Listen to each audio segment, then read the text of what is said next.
جناب ام المومنین جناب بی بی عائشہ انہوں نے ماتم کیا ہے رسول خدا صلی اللہ تعالیٰ علیہ وآلہ وسلم کی شہادت پر، انہوں نے ماتم کیا ہے، اور یہ ماتم والی یہ جو روایت ہے یہ بالکل صحیح ہے، اور اسے یہ لوگ عائشہ نے ماتم کیا، حدیث صحیح ہے، اور اسے یہ لوگ تسلیم کرتے ہیں۔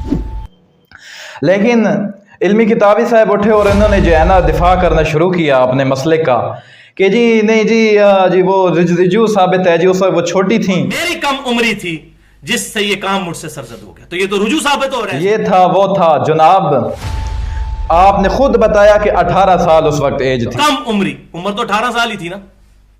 اور یہ ماتم کب کیا ہے؟ رسول خدا کی وفات پر۔ یہ جو آپ کسی کہانیاں سناتے ہیں کہ جناب بی بی عائشہ کی جو ہے وہ ایج بہت کم تھی جب رسول خدا صلی اللہ تعالی علیہ وسلم سے ان کا نکاح ہوا، یہ اس وقت تو باتیں آپ کی تسلیم کر سکتے ہیں، لیکن شادی کے بعد اور رسول خدا کی وفات ہو رہی ہے، آپ کے مطابق وفات ہو رہی ہے، اس وقت جو ہے آپ کہتے ہیں کہ جی ان کی ایج جو ہے وہ چھوٹی تھی۔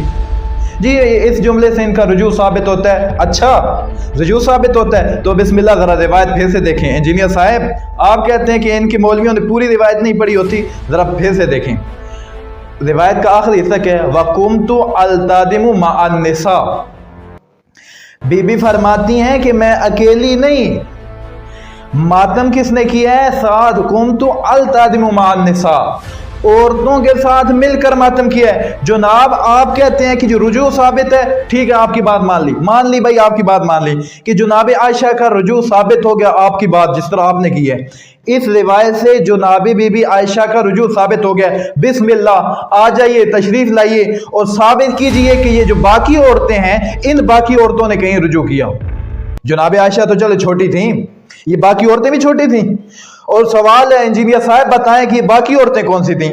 باقی عورتیں کون ہو سکتی ہیں؟ یا ازواج نبی ہیں، یا صحابیات ہیں، یا ازواج نبی اور صحابیات ہیں۔ بسم اللہ تشریف لائیے، اور یہ میرا چیلنج ہے، میں کہتا ہوں اگر کوئی بھی انجینئر صاحب یا کوئی بھی بندہ ان باقی عورتوں کا، ان باقی خواتین کا رجوع ثابت کر دیں، باقی لوگوں کا مجھے پتہ نہیں، میں اپنی بات کرتا ہوں کہ میں اپنی ساری زندگی کبھی اس روایت سے یہ نہیں کہوں گا کہ اس روایت سے ماتم ثابت ہوتا ہے، اس روایت سے چیلنج ہے۔ بسم اللہ ویڈیو بنائیں، ویڈیو دکھائیں باقی عورتوں نے رجوع کیے، رجوع ثابت ہے۔ جی رجوع کیسے ثابت ہوتا ہے؟ وہ ایج بڑی چھوٹی ہے، 18 سال ایج بتا رہے ہیں، شادی شدہ لائے جناب بی بی عائشہ رسول خدا صلی اللہ تعالی علیہ وسلم کے ساتھ گزار چکی ہیں، اس کے بعد پھر بھی جناب کہہ رہے ہیں کہ جی روایت کہتی ہے کہ کیونکہ چھوٹی ہیں۔ تقیتاً ہے، یہ بات تقیتاً ہوئی ہے جناب، واضح کرتا ہوں میں بات بالکل واضح کروں گا، یہ تقیتاً ہے۔ جناب عائشہ کا یہ نظریہ اور یہ عقیدہ تھا، وہ ماتم کو جائز سمجھتی تھیں اور نوخانی کو۔ ہاں جی جناب چھوٹی تھیں اس وقت، انہوں نے کہا جی ٹھیک ہے جی میں جی چھوٹی تھی اور مجھے تعجب ہوا جی میں اتنی چھوٹی تھی تو میں نے یہ کر دیا وہ کر دیا۔ جناب کیا جناب ابو بکر کی وفات پر بھی چھوٹی تھیں؟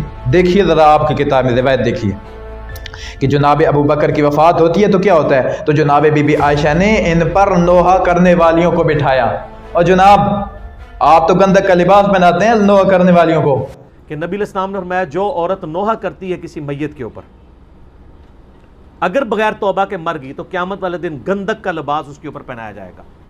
آپ تو کہتے ہیں کہ جو گندک کا لباس انہیں پہنایا جائے گا، رسول خدا نے فرمایا کہ انہیں گندک کا لباس۔ جناب بی بی عائشہ خدا کا خوف کریں، جناب بی بی عائشہ نے نوحہ کرنے والیوں کو بٹھایا ہے، اتنا عذاب بتایا رسول خدا نے، اور جناب بی بی عائشہ چلو اس وقت تو چھوٹی تھی، اب چھوٹی ہیں، آپ پھر بھی چھوٹی ہیں، جب جناب ابو بکر کی وفات ہوتی ہے اس وقت بھی چھوٹی ہیں، نہیں جائز سمجھتی ہیں۔ حالات کیسے تھے اس وقت؟ تقیہ کرنا تھا جناب، یہی والی روایت جو میں نے ابھی پڑھ کے آپ کو سنائی ہے کہ انہوں نے نوحہ کرنے والی بٹھائی، تاریخ دبری میں ہے، جلد 2 میں صفحہ نمبر جو ہے جلد 2 سے 2 صفحہ نمبر 2 سے 1، جناب ابو بکر کی وفات ہوئی تو جناب بی بی عائشہ نے ان پر نوحہ کرنے والیوں کو بٹھایا، اور اس کے بعد آگے حصہ پڑھ لیں کہ جب یہ نوحہ کرنے والی بیٹھی ہوئی تھی تو کون آیا اور کیا ہوا۔